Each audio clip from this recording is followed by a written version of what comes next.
E vê se tem alguém sem Bíblia ou sem um celularzinho para acompanhar. E aí você ajuda essa pessoa a ler com você, quebra o galho de alguém aí. Marcos capítulo 10, versículo 46 em diante.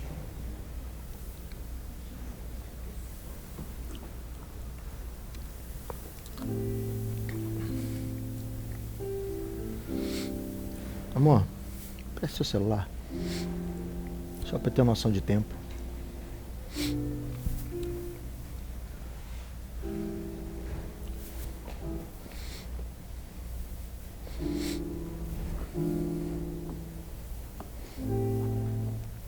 Achou ou não?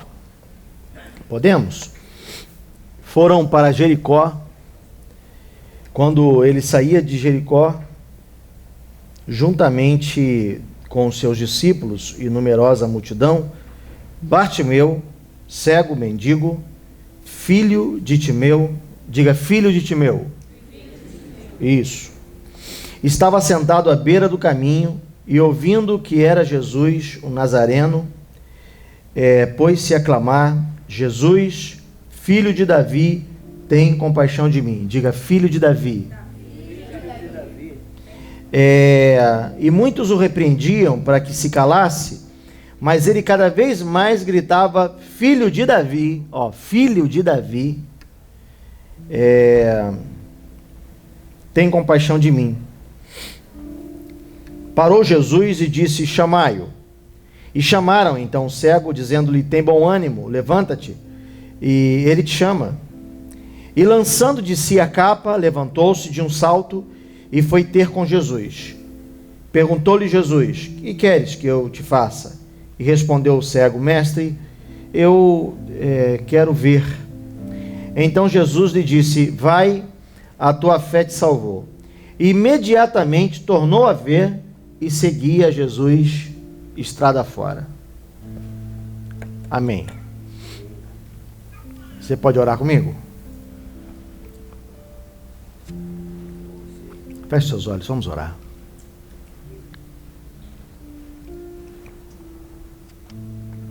Você precisa ouvir a palavra de Deus? Você tem uma necessidade disso?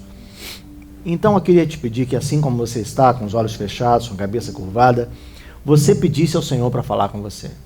Eu não posso fazer isso. Eu não tenho condição de comunicar Deus. Mas o Senhor pode fazer isso através de mim. Ele é misericordioso e bom. Assim como você está com os olhos fechados, peça a Deus: Senhor, fala comigo enquanto o Alexandre estiver falando. Quero ouvir o Senhor, Pai. Eu não quero ouvir outra coisa que não seja o Senhor. Faz uma oração assim. Então, Senhor, é disso que precisamos mesmo. A gente precisa ouvir Tua voz. Eu preciso muito da Tua palavra. Eu preciso muito ouvir Tua voz. Tua palavra criou o céu e a terra, Senhor. O Senhor disse haja e tudo que foi feito se fez. Tua palavra trouxe vida aos mortos enquanto aqui o Senhor passou. Sua palavra acalmou tempestades. Tua palavra transformou realidades. Sim, Senhor, nós estamos aqui juntos, reunidos, mas o que precisamos de fato é da Tua palavra. Nós não precisamos de teologia, nós não precisamos de eloquência, nós não precisamos de sabedoria humana, de inteligência. Precisamos de verdade da Tua palavra, Senhor. Assim como eu, cada pessoa aqui precisa disso também. Eu conheço alguns, mas não conheço ninguém como o Senhor conhece. O Senhor sabe o que passa no íntimo do coração de cada querido, querida aqui, e o Senhor sabe a real necessidade de cada um.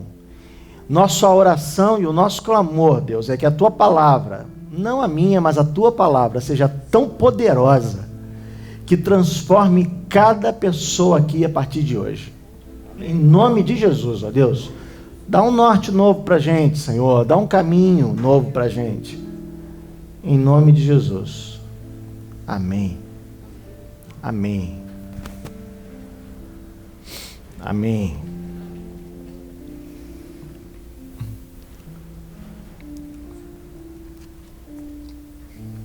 Esse texto fala da realidade de um sujeito mendigo, mas não fala muito sobre ele, não dá muito entendimento para a gente sobre quem era ele, não descreve muitas coisas, a gente não sabe nem por que esse camarada chegou ao estado de mendicância, a gente não sabe por que esse sujeito se tornou um errante, caído pelo caminho,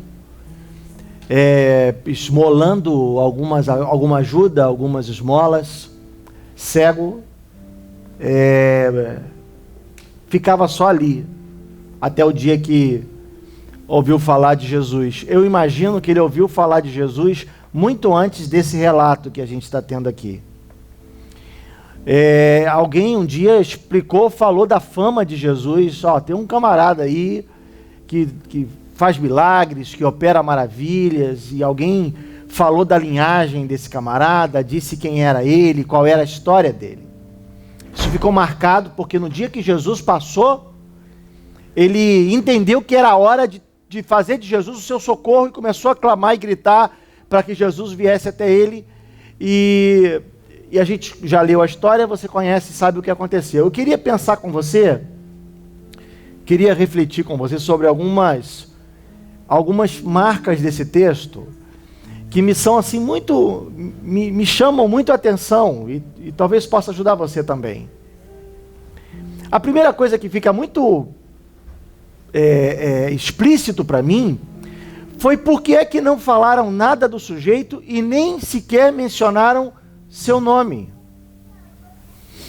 Há passagens na Bíblia em que a palavra não dá nenhuma informação sobre a pessoa. E essa é uma delas. A gente não sabe o nome do cego, porque Bartimeu não era seu nome. Bartimeu era uma expressão que dava entendimento da sua origem, quem ele era, de onde ele veio, melhor dizendo. Bar é filho de. Então a gente sabia que o sujeito era filho de Timeu. É por isso que está escrito na Bíblia assim, Bartimeu, aí depois traduz assim, filho de Timeu. Porque Bartimeu quer dizer isso, filho de Timeu.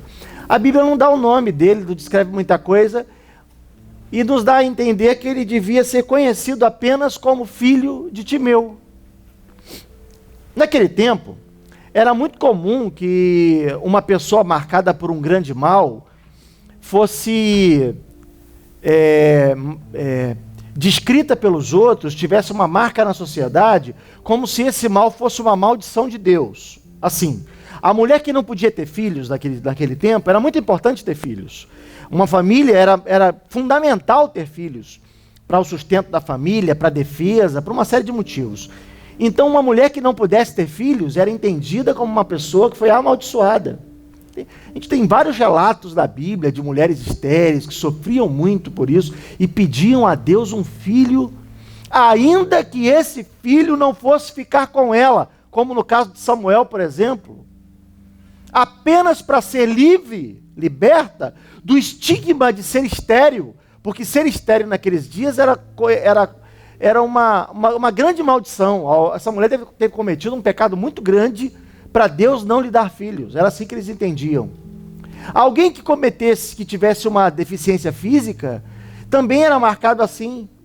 Alguém que nascesse com uma deficiência física, havia um entendimento de que havia algum pecado na geração dessa pessoa que fazia Deus puni-lo nascendo desse jeito. Talvez por isso ele foi chamado de filho de Timeu. Talvez isso fosse o entendimento de que Timeu pecou e o pecado de Timeu fez o sujeito nascer cego e levá-lo a se tornar mendigo. Talvez fosse ele um sujeito marcado por um traço do seu passado, pior que isso, por um traço do passado de sua família. E ele trazia sobre si o estigma de ter sido amaldiçoado por conta do pecado de seus pais. É uma especulação, mas só quero te chamar a refletir sobre isso comigo. Porque o clamor dele a Jesus, quando ele passa, faz referência a isso que eu estou dizendo. Ele clamava Jesus, não. Ele clamava Jesus Bar Davi. Jesus, filho de Davi.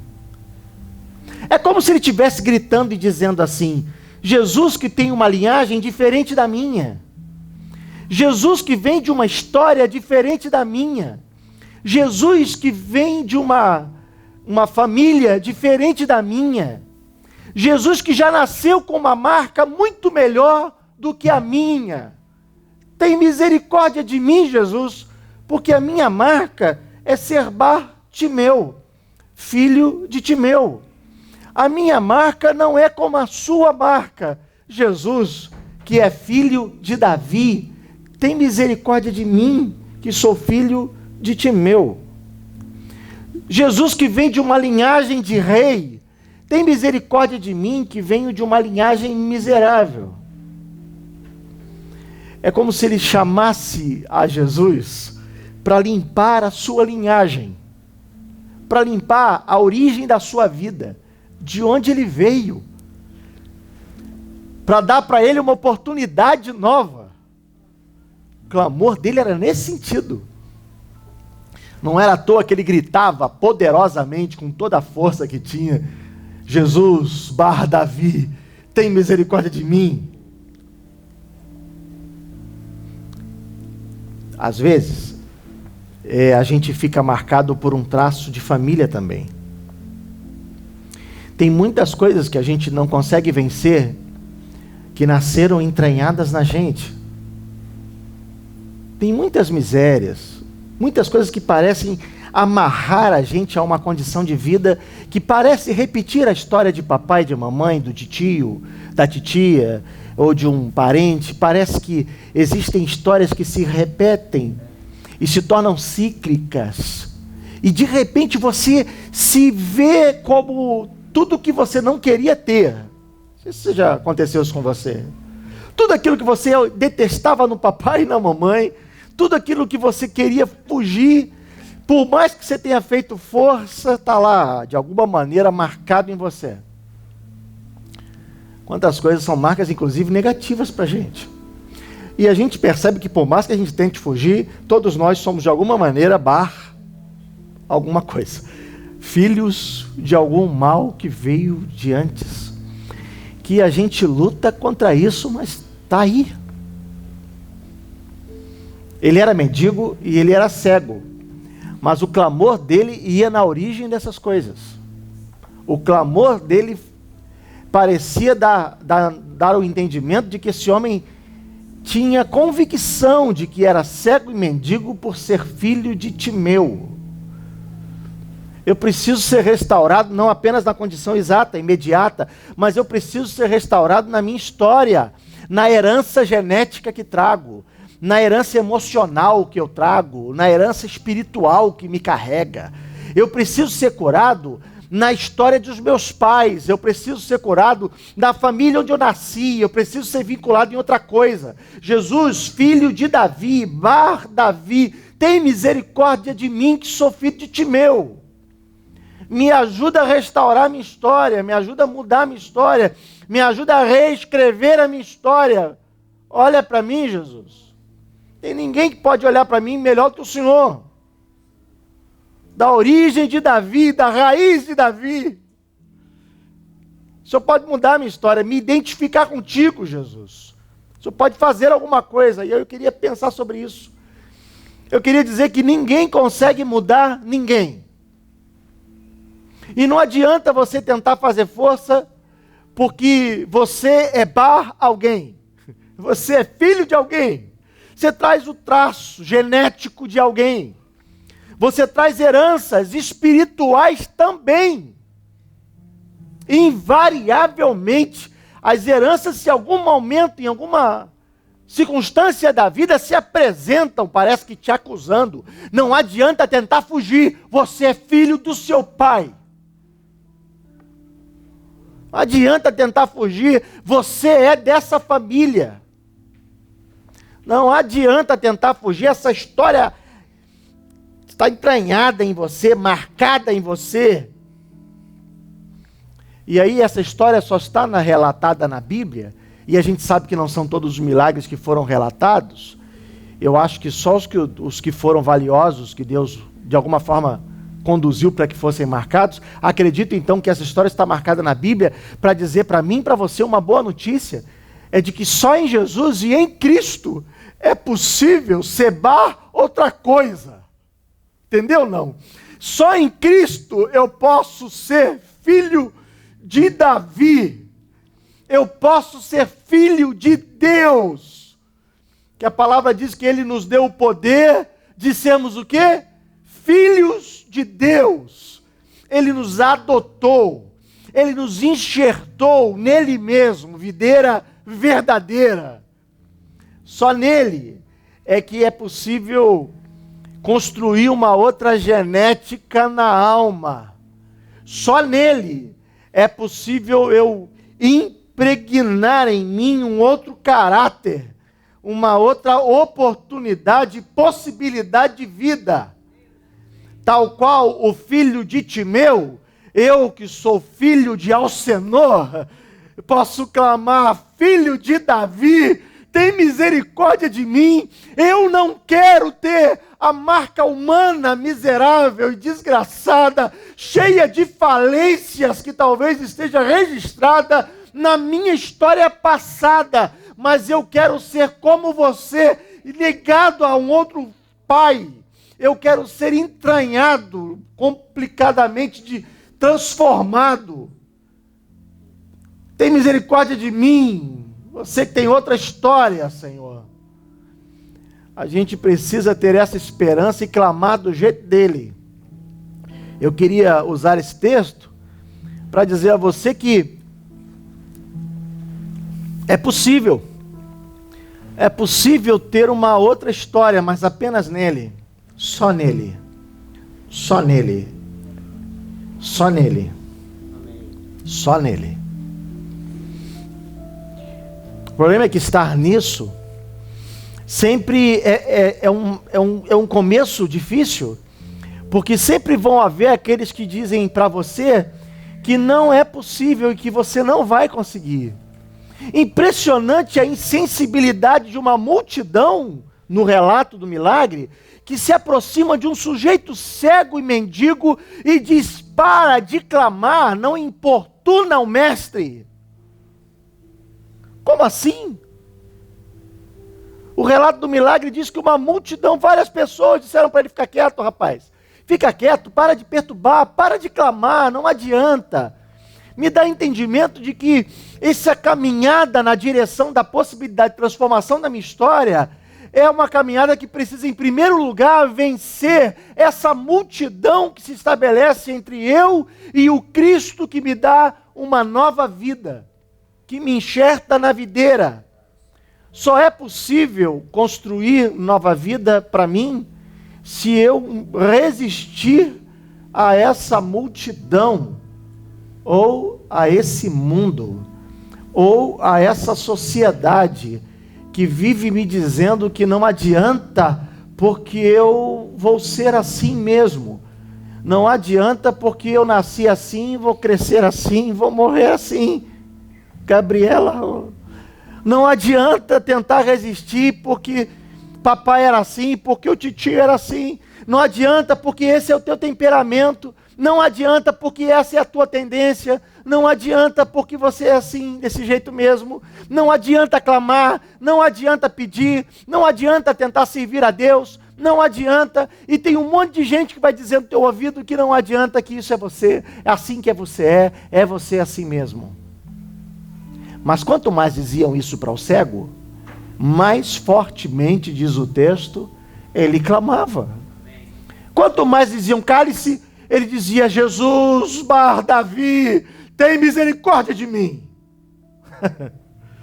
Cala a boca, rapaz, você não vai conseguir.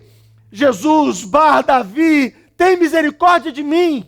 Fica quieto, não adianta insistir. E ele fazia: Jesus, Bar Davi, tem misericórdia de mim. As circunstâncias podem se repetir, Sim, você pode repetir os erros.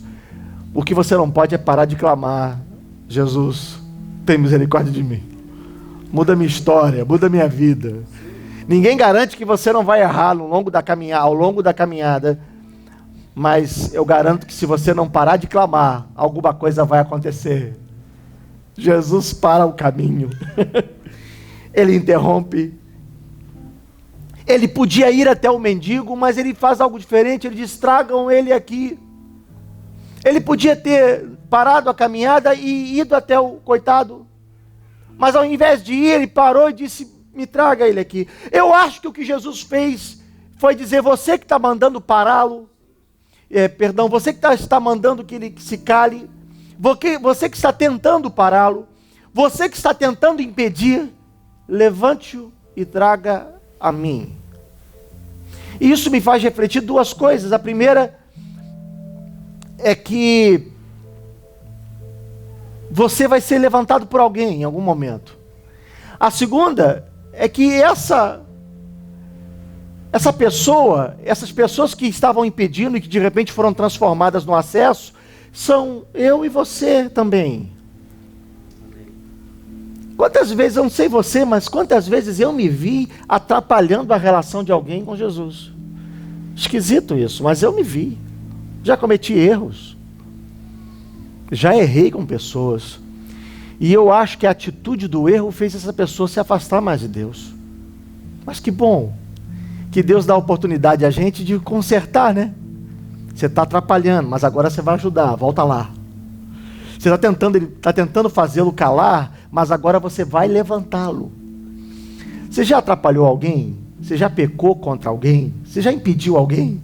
Seja você o instrumento para resgatar a mesma pessoa.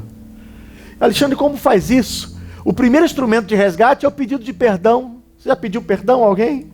Você já foi se confessar a essa pessoa? Você já foi dizer: eu errei com você, eu não devia ter me comportado desse jeito, eu não devia ter sido como eu fui, não devia ter falado com você como falei, eu não devia ter me comportado como me comportei, eu quero mostrar Jesus a você de novo, eu quero dar uma outra oportunidade.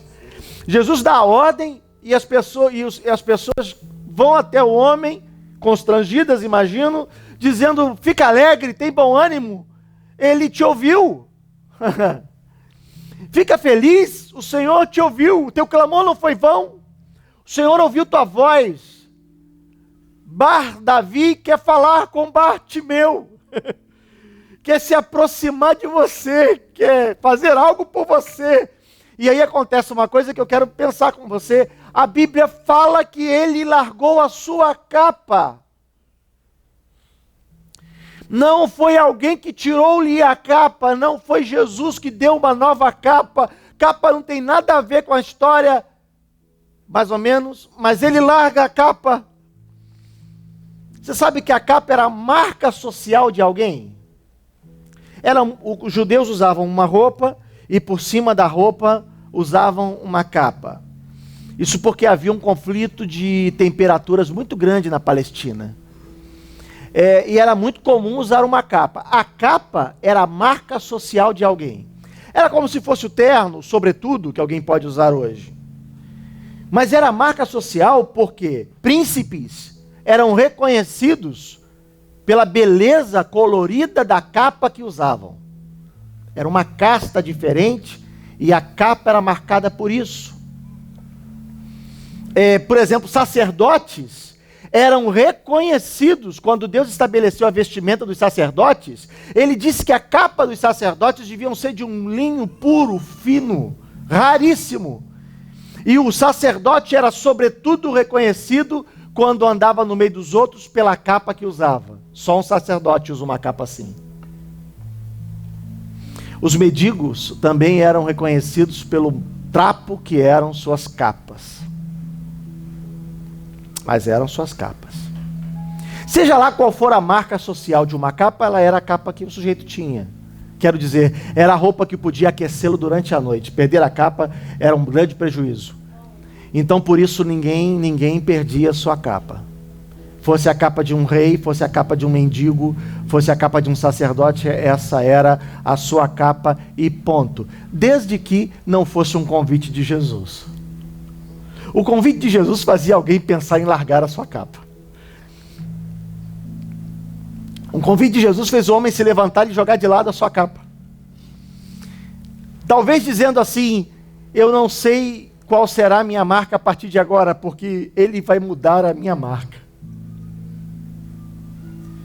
Eu acho que o ato de jogar a capa de lado fez o homem acreditar que se encontrar com Jesus daria certamente a ele uma nova marca na sociedade. Eu não sei, assim, qual é a sua capa? Qual é a tua marca na sociedade? Quando alguém olha para você, como é que essa pessoa vê você? Qual é a referência social que você tem, a tua capa? Talvez não seja importante saber dela, o mais importante é saber que se você se levantar para encontrar Jesus, pode deixar a capa de lado. Pode deixar a marca social de lado, porque é Jesus poderoso para dar a você uma outra marca. Uma outra marca social. Uma outra possibilidade de caminhar. Uma outra maneira de ser conhecido. Ele larga a capa, vem entusiasmado para encontrar Jesus. E todo mundo imagina e já sabia o que ia acontecer, né? O sujeito cego, levado até Jesus, só podia acontecer uma coisa. Alguém imaginou que ele ia chegar lá, Jesus ia operar o milagre e mandá-lo embora, mas interrompe-se. E todo mundo faz alusão a essa pergunta incoerente de Jesus. Sem cabimento. Ele é levado a Jesus e Jesus pergunta para o cego: o que você quer que eu faça por você? Pergunta tosca.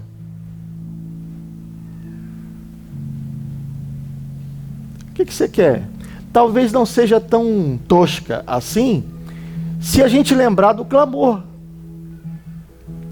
Do sujeito que queria ser outra coisa. Do sujeito que queria ter uma outra marca. Talvez não seja tão tosca assim, diante das muitas possibilidades de estar diante de Davi. Mas ele disse: Senhor, eu quero muito ver, eu quero enxergar, eu quero que, talvez tenha sido a fé dele, a consequência do pecado dos meus pais, a punição do céu, me tire, me livre. Eu quero poder enxergar a vida de novo, eu quero poder enxergar as pessoas de novo, e eu quero poder ser enxergado pelas pessoas de outra forma. Jesus atende o pedido dele e diz: olha, você está curado, filhão, você pode andar, você pode ir, ver, viver, você pode ir onde você quiser, você vai enxergar agora. E a Bíblia diz duas coisas. Eu vou terminar assim. A primeira é que a Bíblia diz que ele voltou a enxergar.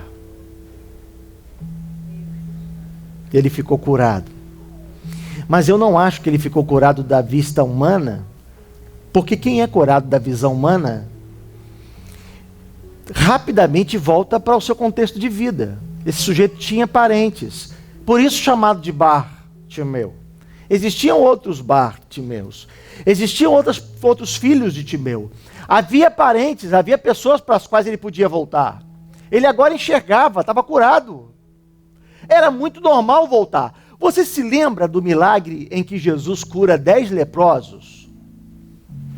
E a Bíblia relata o texto dessa cura e diz que Jesus manda que eles fossem se apresentar aos sacerdotes. Era muito comum que o leproso, de tempo em tempo, se apresentasse ao sacerdote para ser examinado, porque talvez não tivesse sido uma lepra, ele fosse diagnosticado curado, podia voltar para a sociedade. Então ele ia ao sacerdote, se fosse diagnosticado como curado, ele voltava correndo para dentro da cidade, porque os leprosos eram obrigados a viver numa aldeia fora da cidade. Aí ele voltava correndo para sua família. Quando Jesus cura os leprosos, fala assim: vão, se mostrem ao sacerdote. Eles estavam curados. Quando o sacerdote dizia: você está curado, filhão, eles faziam isso. natural, eu teria feito. Vou rever minha esposa, vou rever meus filhos, vou rever minha família, vou entrar na cidade. E todos eles fizeram isso. Mas um deles não foi curado apenas de lepra, ele foi curado na alma. Porque ele se percebeu tão contagiosamente apaixonado por Jesus, que não quis voltar para a cidade, mas ao invés de voltar para a cidade, ele voltou para Jesus. Contrapondo o que seria natural de qualquer homem. Mas agora o sujeito que não apenas curado da lepra, mas curado da alma, queria rever a Cristo, que havia sido mais do que o seu curador, mas teria se transformado na fonte da sua vida. Ele volta para Jesus. Essa história é legal. Essa história se repetiu algumas vezes, inclusive com o sujeito, filho de Timeu, que curado da cegueira, não apenas da vista humana, mas da alma, ele também não vai aos seus, mas a Bíblia termina o texto, vê comigo. Então Jesus lhe disse: vai, a tua fé te salvou. Imediatamente tornou a ver e foi. Amém, não? Amém, amém não, amado, ele não foi. Imediatamente tornou a ver e seguia Jesus pela estrada. Jesus falou: vai, e ele não foi. Esse texto diz para a gente que quando alguém conhece Jesus, não dá para ir. Ninguém se vai de Cristo quando o conhece pessoalmente. Porque ele que poderia ir se apenas quisesse ver com os olhos humanos, sabia que em Cristo ele seria Davi. Ele seria filho de uma outra linhagem. Ele teria uma outra história. E ao invés de estar caído pelo caminho, pedindo esmolas, ele agora se tornava um seguidor do caminho. Mais tarde, em Atos dos Apóstolos, há um relato que diz que assim eram conhecidos os discípulos de Jesus, os do caminho. Eu estou dividindo essa história com você. E eu quero chamar você à possibilidade de, como esse homem, ter um encontro com Jesus que transforme a história. Bartimeu estava no caminho. O caminho pode ser entendido por nós como uma caminhada de todos nós em Cristo. Tem um monte de gente que conhece Jesus, mas está caído pelo caminho. Não caminha de uma maneira plena. Eu conheço Jesus, eu falo com Jesus. Eu estou no caminho, mas caído. Quero dizer, mendigando uma bênção, um socorro, ainda perdido na vida, ainda sem uma direção, sem um rumo certo. Talvez o Senhor tenha trazido você aqui essa noite para dizer que Ele quer, do jeito como Ele fez com o filho de Timeu, fazer com você. Ele quer te chamar e fazer você andar após Ele no caminho. Ir com Ele, atrás dEle. Largando a sua capa, a marca social que você tem, e construindo nele a possibilidade de um viver diferente. Amém. De um viver novo. Eu quero orar com você. Eu quero orar com você. Qual é a capa que você precisa deixar? Eu quero orar com você que várias vezes já tentou seguir Jesus, mas você foi impedido pela força do mundo, por vozes que diziam: não adianta tentar mudar, meu filho, você é assim, essa é a sua marca. Eu quero orar com você que talvez tentou seguir Jesus, mas não abandonou uma capa, uma marca social, a forma como você é conhecido. Eu quero orar com você, na esperança de que hoje o Senhor te dê uma outra maneira de ver, de enxergar. Eu quero orar com você que, do jeito como Bartimeu fez, quer passar a seguir Jesus, ir após Ele. Não apenas saber quem Ele é, estar no caminho, mas segui-lo, andar após Ele. Tem um filme que passou um tempo atrás, em que o sujeito era ia conversar com um sábio, e o sábio dizia para ele: há uma diferença entre conhecer o caminho e trilhar o caminho. Você precisa escolher o que você vai fazer. Você sabe que você conhece o caminho, mas também sabe que você não trilha o caminho. Essa noite é tempo do Senhor transformar isso na sua vida. Amém. Podemos orar? Feche aí seus olhos.